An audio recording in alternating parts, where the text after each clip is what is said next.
Tuned In, Memoirs of a Piano Man. Behind the scenes with music legends and finding the artist within.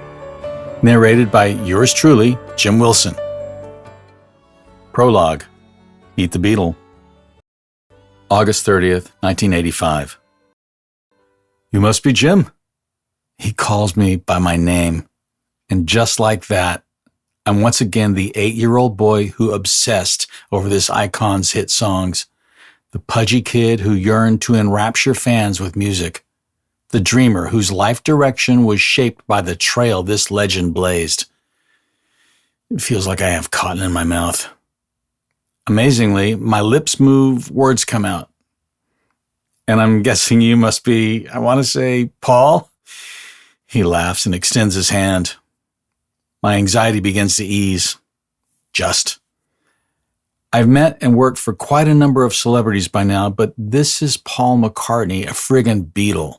His music has underscored my whole life, made me cry, laugh, sing at the top of my lungs, worked its way deep into my musical DNA. This is like meeting Mozart, Gandhi, and Obi-Wan Kenobi rolled into one. I mean, here's a guy who's literally changed the world with his music. But I don't have the luxury of succumbing to nervousness. I'm here on a limited mission to install an adapter in Paul McCartney's piano and show him how to work it. Thankfully, I can speak with assuredness about the adapter installation. I even suggest ways I could improve the touch and tone of his Hamburg Steinway B grand piano. Have I overstepped my bounds? But he smiles. Have at it, he says. We agree to meet the following morning and I ask what time. 10-ish anyone? He gives a grin and his iconic raised eyebrow. That a figure from the musical version of Mount Rushmore enjoys a corny dad joke puts me further at ease. Alone in his studio, I hit pause for a second to take in where I am. Hog Hill Mill, an 18th century windmill overlooking the English Channel that Paul's converted into his personal recording studio. Scanning the room, I see the usual trappings. Amps, guitars, microphones, an ISO booth where vocals are recorded, rows of console tape with mixer markings stuck on the wall. But this isn't just any studio. It's the Santa's workshop where one of the most extraordinary musical geniuses of our time transforms the ideas in his head into reality. I sneak a closer look at the dozen drawings taped to the wall. Puzzled by these peculiar pictographs, I squint my eyes and try to decipher the first one. I slowly realize this is Paul's clever way to represent his vision of each song's mix. Each graphic is a roadmap of sorts, using different shapes drawn with felt pens to depict the positioning of each element in the mix. A red circle in the middle represents the vocal. 2 green ovals to either side represent the stereo guitars. A black rectangle at the bottom symbolizes the bass. I take in the row of guitars. 10 instruments in a stand is not unusual. I've seen as many in countless LA studios. But these guitars? One in particular has a distinctive shape that stops me in my tracks.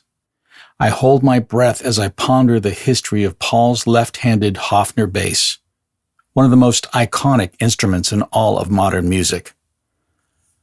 What would it have been like to stand on stage enthralling screaming fans with this Hofner?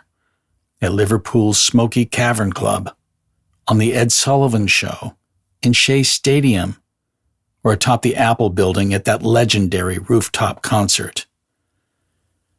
Drawing closer, the bass line to Come Together starts playing in my head, followed by Taxman, then Day Tripper.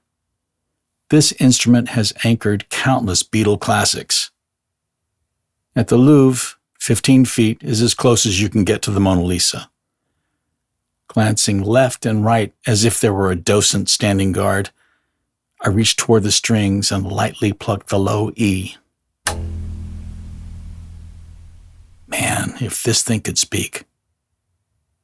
Late into the night, I work to regulate, voice, tune, and install the Forte MIDI mod, the world's first MIDI adapter for acoustic piano.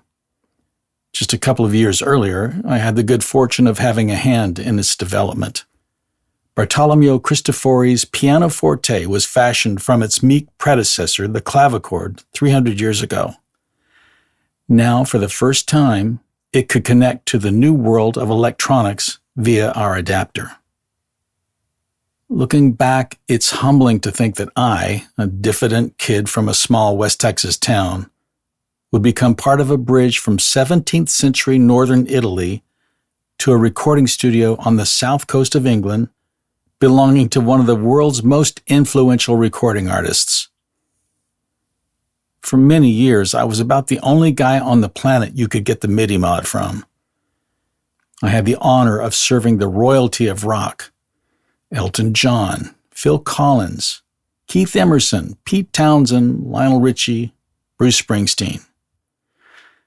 But Paul McCartney had been my first musical hero. I wanted to deliver above and beyond his expectations. It's the wee hours of the night, and I finally wrap up my work. Paul's driver and personal manager, John Hamill, gives me a lift to the Mermaid Inn in the town of Rye. A sign on the building says, "Rebuilt in 1400 AD. The inn dates back to 900 AD and had been home to pirates after raiding ships at sea. Blackbeard himself might have roamed these halls. Exhausted, I drift off with visions of merciless marauders dancing in my head. Saturday morning. The skies are a canvas of vibrant blue as my taxi winds its way through the picturesque English countryside. But I'm too preoccupied.